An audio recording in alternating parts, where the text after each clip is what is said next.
Hey girlies, it's Nevaeh. I'm here to speak my thoughts on you girls. I wanted to come and make a video for those of you who want to start making better financial decisions. I'm not the richest person on earth, but I do heavily believe in being intentional with your life and intentional with your finances and the things that you have. So if that sounds like you, if you are somebody who wants to learn how to be better with your finances, I would suggest you listen to this video.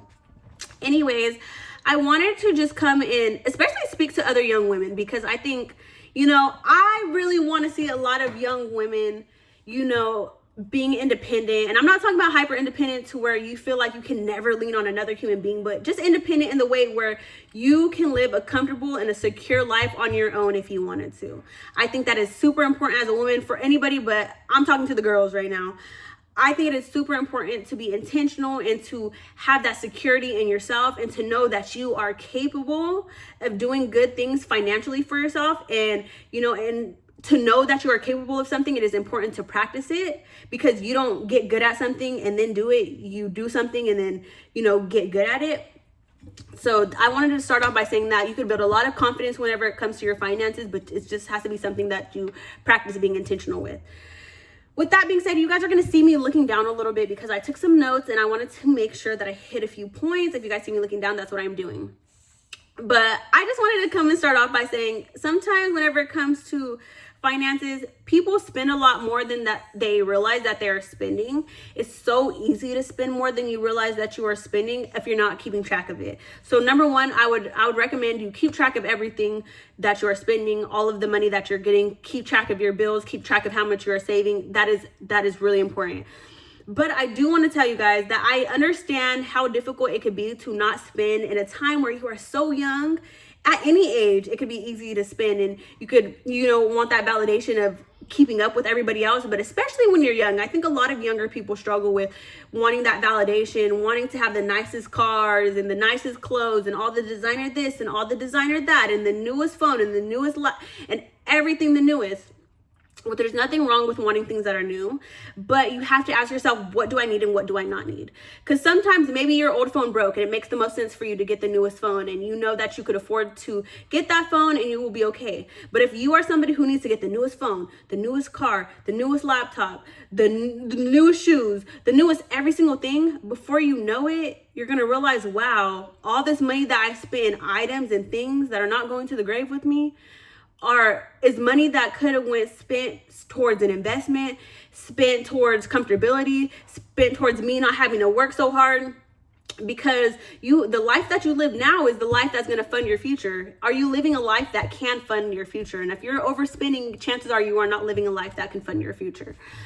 Second, I want to say that sometimes you spending isn't even a need for validation. Sometimes spending is an addiction. Sometimes spending is an addiction. Whenever you feel the need to stop at the store, every time you get off of work and you feel the need to go look at something, and every time you look at something, you end up just buying something, it may be an addiction.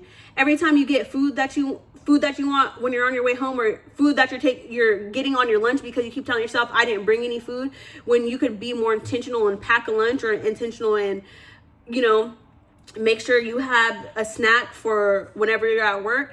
You're stopping and buying food. Sometimes it's not that you don't have the means to get food somewhere else, or that you cannot go without getting that food. Sometimes it's just that you have an addiction to that place. You have an addiction to that routine, because when you do something over and over and over again, it becomes a routine. And routines are something that you don't just get out of whenever you're in them. A routine addiction could just be a bad routine.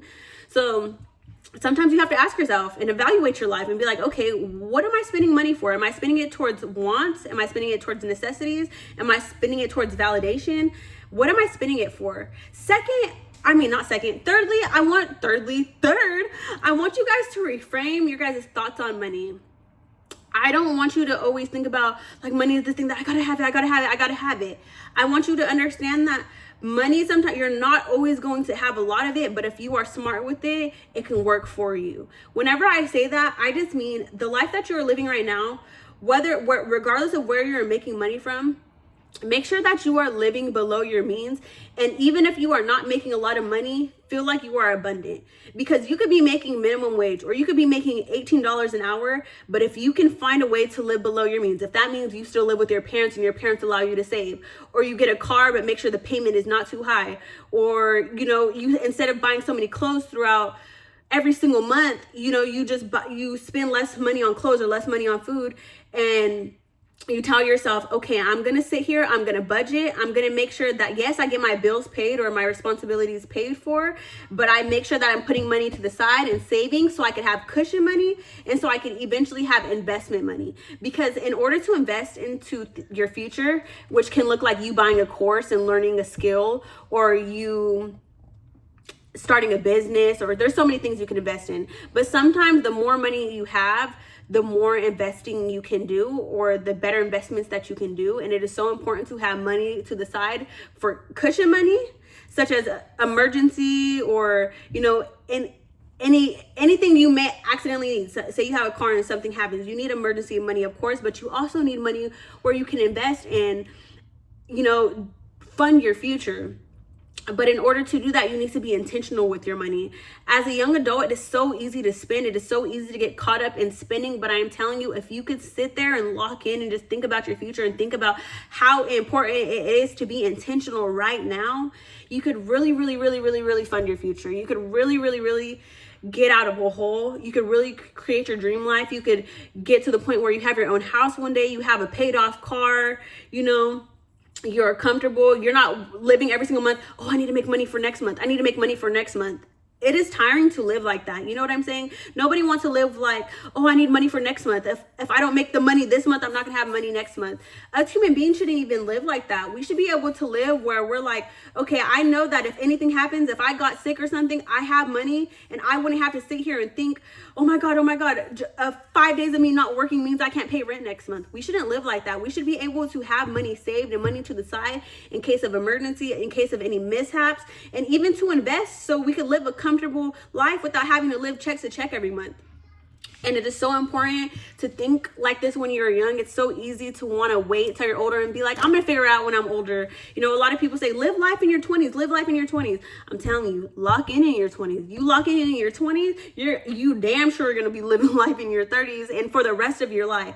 Locking in your 20s can fund the rest of your life. You understand that? Do you understand what that means? Like, I know you understand what that means because you've been watching this video for this long. If you're here at this point of the video, I know you understand exactly what that means. Like, you can really fund the rest of your life if you just lock in and if you're intentional, especially if you're a young woman with kids. If you're a young woman with kids, we have to do this for our children as well. We have to think about how much time we want to be able to spend with them and how we don't want them stressing or worried about whether or not we're going to be able to afford their prom dress when they're 16, or whether or not we're going to be able to afford their car because, we don't make good money like that, or we never invested in ourselves. We also have to think for our children, our future children, so we can give them a life where they don't have to worry about how they're going to live, worry about how they're going to pay next month's rent. We have to stop it now, and we have to figure out how we're going to teach our kids to have financial responsibility. And it starts with us. It starts with us, because sometimes our bad habits when it comes to spending on cars, on clothes, on anything, on food, on wants that you don't need. Sometimes it comes from never being taught how to be financially literate and how to save and how to invest and how to live in abundance and think in abundance. So I just hope this video was of service to somebody. I just wanted to come and help another young woman to feel inspired. I don't want to just be somebody who just motivates people and then they start something for like a week and they don't do it. That is not my goal. And I hope that I don't just spark motivation and then it goes away. No, I hope that everything that I said in this video is something that you could take with you for the rest of your life. It sticks in your brain. I hope somebody else planted a seed and then this just waters it. But if I'm the person who planted the seed, that's okay too. I hope that throughout your life, somebody else continues to water what I just said and you can live in abundance and you can think in abundance and live a financially stable and free life. Yes, it may be difficult right now and we may be working. I'm only 20. I'm still trying to create my life. I don't have it all together yet. I don't know everything. I don't know all the financial hacks and stuff. Yeah, I'm still learning and I'm still trying to figure some stuff out. But all I do know is I need to do what I can do and you need to do what you can do. And what we can do is be intentional right now. Anyways, I hope this was a service to you. Holla at your girl. Be real or be real. Mwah.